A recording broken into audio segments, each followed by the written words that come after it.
Hi there. My name is Beth Green, otherwise known as Granny Rocks. And my name is James Maynard, otherwise known as the Songbird. I'm handling the chat tonight. And by the way, welcome to Lighting the Way, Granny Raps and Rocks. Please chat with us, and Beth will chat with you live in person. If you're live when we're live, I can chat with you live. Yeah. Otherwise, I'll chat with you not dead, but afterwards. Well, tonight I have a really important topic, and I have a million thoughts about it. So I may be a little incoherent, but I'm going to try to put together some thoughts about gender and power in our world today, finding the hope. And a lot of us are seeing kind of like really negative things about gender and power. And but we are going to find hope, and I have a lot to talk about this. So first of all, I grew up in the end of the 1940s, 1950s in the United States. In the good old days. As did I. They were not the good old days, let me tell you. They weren't good old days for black people. They weren't good old days for Jews. They weren't good old days for women. However, there are people who look back on those days and say, oh, well, men were men and women were women and everybody knew who they were. And now what's going on? And the men are dropping out of the workforce, and they're dying faster than women, and they're committing suicide. They're drinking. By the way, they always drank. But anyway, so what is going on with men today? Well, it really isn't what is going on with men today. It's what is going on always since we started changing. And we've been changing even before that, Now, and I'm going to talk about this not just in terms of the U.S., but some of the things that I'm seeing globally. Now, I am not an expert or a social scientist. I can't give you statistics. I'm just going to tell you what I feel and see. Okay? Sure, fair enough. Because I see some very interesting things going on that I want to share with you. Okay? So we are all aware that it seems forever, women were at the bottom of the totem pole, right? Compared to men. Compared to men. However, some working class guy who's working in a factory, he's at the bottom of the totem pole compared to the aristocracy, or the wealthy people, or the what do you call those people who own the industry? They were at the bottom, but they always had somebody beneath them, women and children. So you could always go home and say, woman, get me my dinner. Where's my dinner? So all right, so you slave away and, ruin your health doing some horrible job, but in exchange, you get to order some woman around. You get to be the boss. You get to be the boss. So a lot after having been bossed over all day. Exactly. That's what happened with my dad, too. Yes, indeed. Yeah. So now, of course, then comes along women's suffrage. And for those of you who are unfamiliar with it, women's suffrage is about women getting the right to vote. And it was not easy. It seems really obvious that since women are people and that women are living under the laws of the land, that women should have a vote, but oh no. Obviously the same was true for black people whose lives were being dominated by the whites. And so black people were, let's say, slaves in certain places in the nation. And you take some of the white sharecroppers, and they were treated like dirt, but they got to be better than the slaves.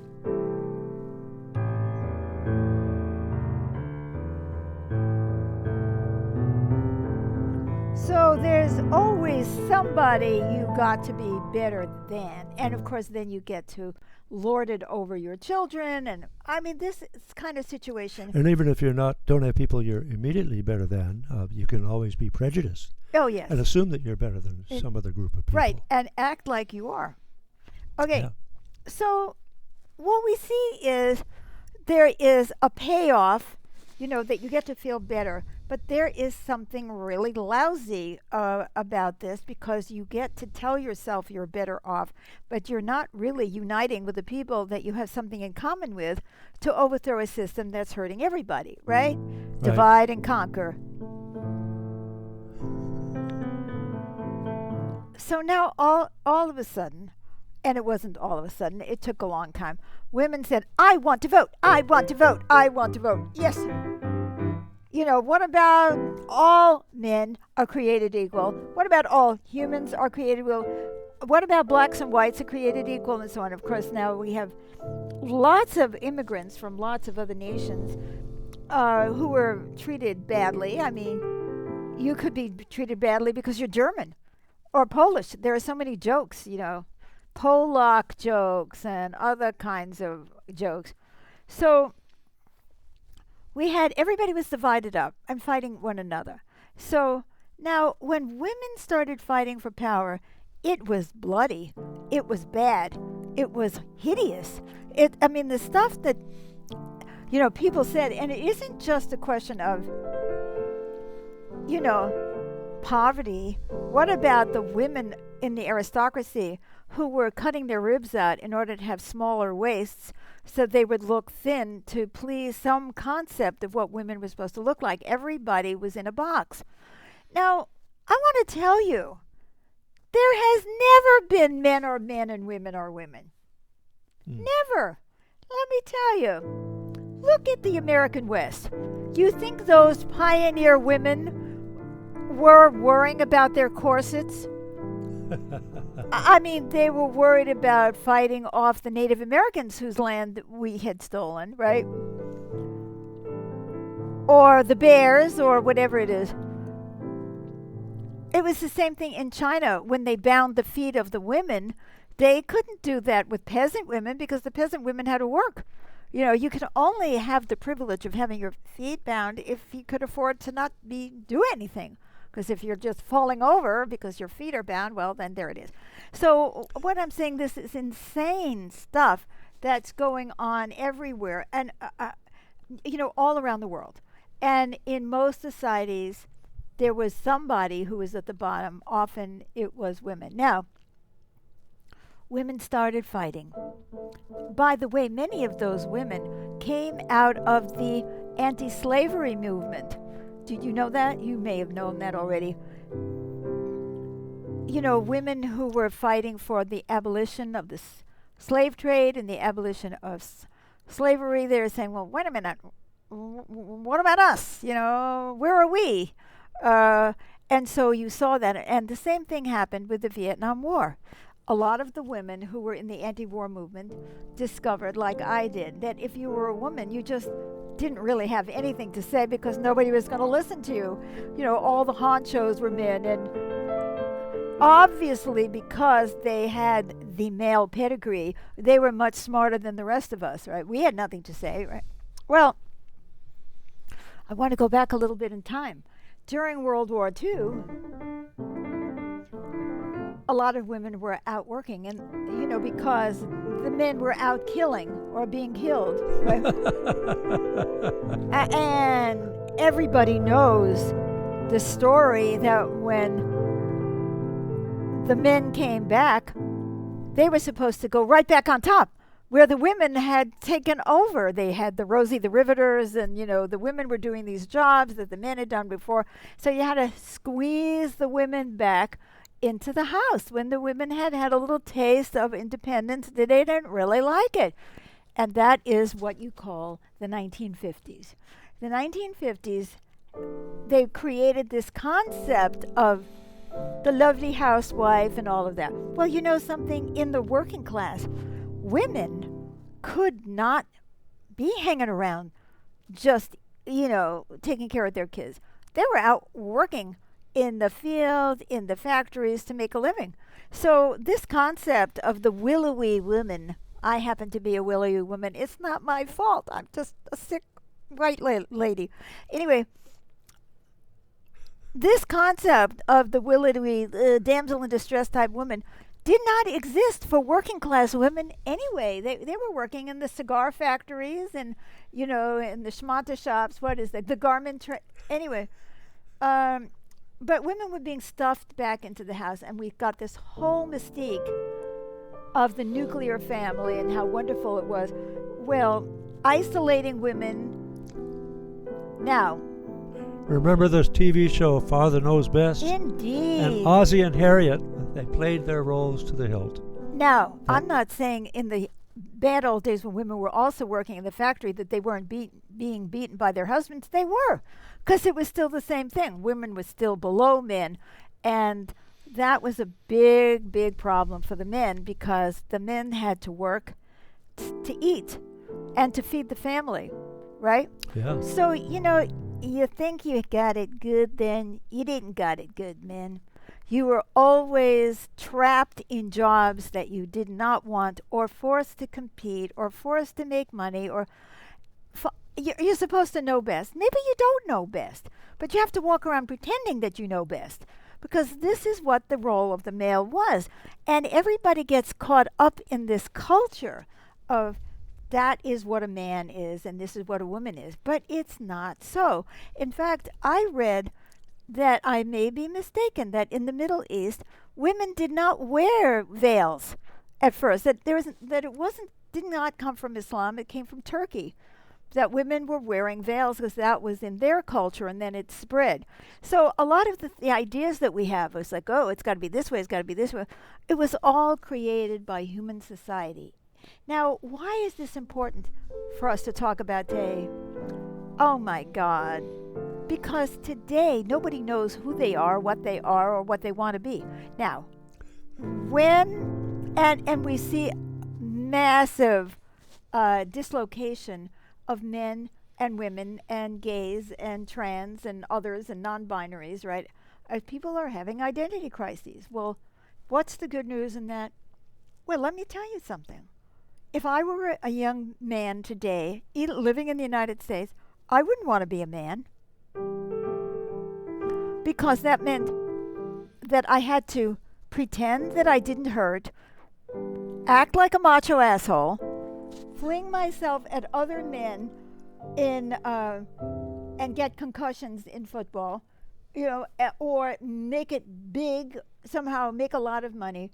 And I would feel the pressure of that. It's like, oh my God, I don't want to have to do that. On the other hand, I can tell you, who wants to be a woman? When I was a young woman. We're running out of choices here. Well, that's the whole point. In the day, when I was growing up, a teenager, well, I didn't want to be a woman. You know what they told me that girls did? Girls played with dolls. And that my destiny was housework, children, and maybe a job. Well, in my parents' family, my mother had to work. My father couldn't make a living. It was just, that's the way it was. But she was also primarily responsible for the children in the house. I mean, it's like, who wants that? I remember distinctly going off. I went to high school very young. I kind of skipped grades and stuff like that because I used to be smart before I became old and sort of like, so I used to be very smart. Anyway, I did not want to be a woman. It was very, very clear. Nobody listened to women. The only one they ever listened to was Eleanor Roosevelt. Who happened to be married to the president. A woman was Marilyn Monroe, who happened to be a very intelligent woman, but who was acting out in order to be acceptable. Who wanted that? So either you were a sex symbol, or you were working your ass off at home, or you had to have kids, and nobody was listening to you. And when went into the anti-war movement and the ban the bomb movement, all those other movements, and I discovered that women had no say. I got pretty mad. I also didn't want to dress like a woman. I didn't want to wear makeup. I didn't want to wear a bra. I didn't want to wear high heels. I didn't want to do any of those things. I was angry. I wanted to be free. I wanted to be heard. Well, I discovered... And you spoke up, but you were ignored. Exactly. So, just not wearing a bra did not stop people from, not listening. So, this is in the glorious 60s. Now, a lot of young men don't know what to do. They don't want to go to war. They don't want to kill themselves. They don't want to be constrained by the gender identified concepts, and neither do women. And so everybody's confused. I mean, I don't know what I would have done had I grown up then, because I was very happy when pants came in. I mean, when I was a woman, for women, you had to wear a stupid skirt, and you're standing out there in the freezing cold hailing a bus, right, in your high heels with the wind blowing. It was just so dumb, the way that we did things. And men are walking around with these stupid ties around their neck, choking them. And God forbid you were gay, because that was as far as it went then. I mean, there was, as far as we knew, there was straights and gays. We didn't have everything in between. And I'm not trying to say that people have this gender fluidity because of social roles, but I bet you that a lot of people do. I bet you a lot of people just don't want to be boxed into what they were born into. Now, one of the things that there's a big crisis in the U.S., which is men are dropping out of the labor market. They are women. There's more women who are graduating college, going to medical school, becoming lawyers, and all of that. Women are fighting their way up the ladder, right? And some men have already fallen off the ladder. They're depressed.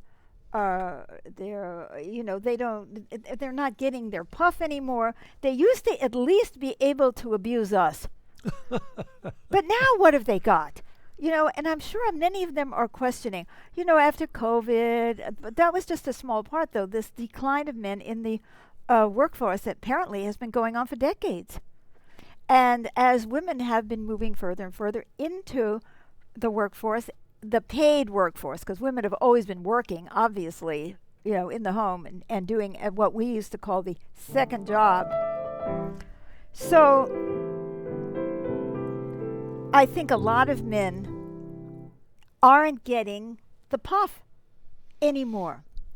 The recognition, the power. The status. The status. And it isn't just because they say, oh, yeah, the men who are not educated enough or, haven't gone to colleges, and they see themselves as losing status. And there's a lot of truth to loss of manufacturing jobs and all of that. But we can see from the fact of the lack of labor participation of men that it goes deeper than that, and it's been going on for decades. I think, personally, that men are feeling bummed because they're no longer the king. Now, take a quick look at what's happening like in Iran and Afghanistan, right, where the suppression of women is getting stronger. And the Russians just came out with anti-LGBT laws, and Indonesia is just making premarital sex a crime. By the way, this oppression of people along gender and sexuality is going on across the board. But see, Afghanistan and Iran were two nations where women had gotten out and were, had already started to become doctors and this and that and the other thing, and they got schlonged. You know what I mean? Just oppressed. Now, so you're seeing all these things happening at the same time, yet we're not connecting the dots. Maybe men around the world are freaking out because they don't have anybody to be better than anymore. So, I know I better get to the hope. As a matter of fact, with more women graduating college and graduating professional schools, a lot of men have not only lost their edge, but they're looking up at somebody else with the edge. That's right. Looking up at a woman, I mean, how demeaning. And the whole point of this is the culture that men were brought up in, the belief that they should be the breadwinner, that they should be powerful. They weren't taught to value love. They were taught to value power. They were taught to suppress their feelings. They were taught all of these things. And I mean, now you just look around and how many women are running for office and winning office. A lot. It's unbelievable, right? It wasn't like that when I was growing up. Trust me, it wasn't. You know, you used to look at the Congress and it was a bunch of white men, and that's what it was. Yep. And now it ain't so. So, like, whites are freaking out because blacks and Hispanics are getting an edge, and oh, God forbid they should be above you, and you're supposed to be on top. And so everybody's getting on top of white men. It's like everybody seems to be getting ahead. And so, I mean, I'm wondering if part of what we're seeing is if I can't win, I'm taking my marbles and I'm going home. A lot of men are doing that. Hey, do we not have any comments, by the way? Oh, my goodness. Oh, yeah, Blanquita says hello, Beth and James, and sends Hi. a couple of hearts of love. Thank you, Blanquita. Thank you. Todd says, hi, Beth and James. Nice to see you. Good topic. Great, Thank thank Todd. you. Catalina says, hello from Lizzie, too. Hugs Oh, and kisses. Thank hi, you. Catalina and Lizzie. And then Tracy says, hello, and sends caring. That's Hello. sweet. And Amy says, hi, Beth and James. Thank you for this topic. Thank you. Yeah. So, I believe that underneath all this chaos, we have to remember that every transition is difficult. Mm. You know what I mean? Mm. If men for centuries, millennia, have believed that they are supposed to be on top, how are they going to feel when they're not? You know, there's some shame that's going on. There's some lack of self-respect. I mean, it's very hard. Just like, and if you're white and you think you're supposed to be on top, how does it feel when those uppity, you-know-whats are pushing you around? So all of this stuff is, even though we can look at this as, well, it's nonsense, but here's the good news. Number one, I'm going to speak to the men for a moment. How about thinking about what it's like to be a woman in this society?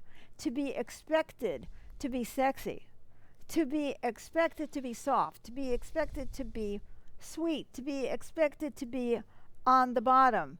Oh, here's a comment from Amy. Yes. Transitions really are difficult, just as you say, even those that we might actually find beneficial. Yes, the broadcast stopped for me. Anyone else? I don't know why it did. We have a wired connection, and I don't know what happened. I hope we get our... Oh, now it's working again, he says. Yeah. I hope that So we maybe get it was at his end. our audience back, because we've lost some people. Okay. Hey, we're still here. See, they don't like this message. Yeah, All right. And Amy says it was just briefly off. Yeah. And then back. Okay. So now we want the men to look at the situation of women, or we want white people to look at the situation of blacks, for example. And there's many. There's Asians, there's Hispanics, there's Native Americans, there's all kinds of people. Jews now getting bonked again. Because when I was growing up, Jews were not allowed, really, there was no room for Jews as doctors, lawyers, or anything else.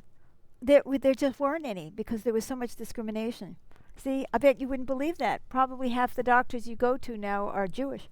But it wasn't like that. They couldn't get into medical school.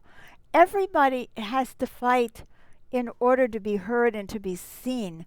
But now is an opportunity for you, as a white male, for example, to say, gee, what must it be like to be a woman? What must it be like to be a black woman? You know, to be cleaning someone else's house and not be treated with respect.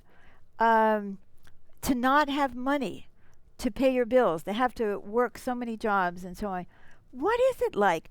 I know what I see. I'm speaking as the white male. I know how difficult it is to feel like, oh, someone has power, more power than I do. Yeah, but there's a lot of people in this world who don't have power. How wonderful is it to start having compassion and empathy, and instead of feeling sorry for yourself because you're not on top, why don't you start looking at changing the world so that nobody is on the bottom anymore, so that we're all helping each other? See, what can happen is either men can do what the Iranian government has done, which is to legislate discrimination against, half the population. We have another comment? Yes. Amy says, my dad ran into that. We're Jewish. He got one of his jobs because he didn't look Jewish. That absolutely, Amy. That's the way it was.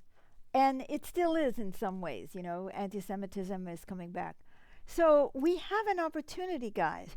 I have an opportunity to remind myself of how it feels to be a woman, and to then remind myself what it feels like to be a Native American, who's fighting to be seen and heard, to finally have a seat at the table.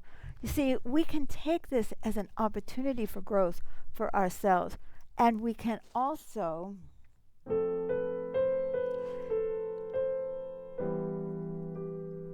take it as an opportunity. Look at co-creating a world where nobody is at the bottom anymore, where we're all trying to help each other. Have a different paradigm. Wake up. Guys, come on. Stop it with the, if I can't win, I'm taking my marbles and I'm not going to play anymore. Let's all fight for better wages for everybody. And there's another really important thing here. There are some men who have discovered that they don't want to go back to work because they don't want to be in that old relationship to their families where they're just there to provide a living. Many, many men, and I know this as a counselor, would go to work and then come home, and everybody was related, the family, the mother, the kids, they were all talking to each other, laughing, and the man came home, and he was an outsider. What, this is good? Okay, we have another one. Oh, Amy says mutual support instead of competition. Exactly. Wait, there's a comment before, James. Todd says, I agree. I think of people working in meatpacking business. I just heard a story on NPR about the working conditions in those businesses, and it was sickening how badly they are treated and the systemic abuse there. Exactly. So why would men want to rush back? Right. To jobs like that. When I was in the movement 100 million years ago in the early 70s, I went to work in factories because I didn't believe that you could make the revolution from upstairs. And I discovered what it was like, especially the factories that hired women. We were powerless. We got paid like $1.09 an hour. The men were making $15 an hour in the steel mills, and the women were making $1.09 an hour in the plastics factory. I got enough of a taste. On the other hand, I wouldn't want one of those jobs for those auto workers who had their arms cut off or lost their limbs because the safety conditions were poor and they were not really listening to the occupational safety health. Everybody knew that when they were going to have an inspection, that the company was told before, so they could say, okay, put all the safety equipment on before. So this is a time for us to reevaluate our values. Maybe none of us should be working that many hours. Maybe none of us should be working in those conditions.